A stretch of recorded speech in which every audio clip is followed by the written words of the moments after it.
watching a particular Red Pill podcast recently, and the topic came up that if someone had previously like a previously shorter timeline for like when they would engage with like any sort of sexual stuff with someone, like let's say like, you know, they used to like third date and it was time to have sex, and then maybe like later down the road in their dating experiences, they're like, maybe I don't want to do that, maybe I want to wait like 3 months.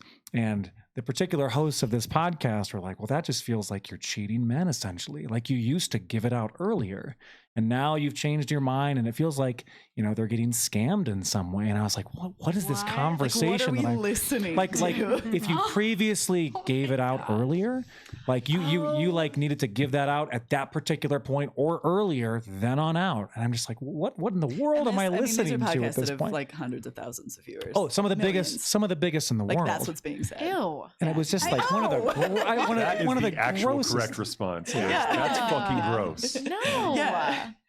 Like you're entitled to have sex at a certain point? If you gave it out previously at a sooner period of time. What? Yeah, like if you make like the current boyfriend you're with wait for like a longer period of time, like they're getting scammed. Just You so mean This is a real- from the previous boyfriend? Yeah, so like let's say you're with somebody, like, you know, like you meet somebody, like you're single, you meet somebody and like you're like, I want to wait like until we're like married or like 6 months in or 3 months in or whatever. And he finds out that like you used to sleep, you know, with people on the third date. And like that's like scamming him in some way. It's such a sense of Ew. ownership to Isn't women's that, bodies. I thought it was like Who one you of the are, like, grossest oh. conversations that I've heard. Well, then you're really not a nice guy at that point.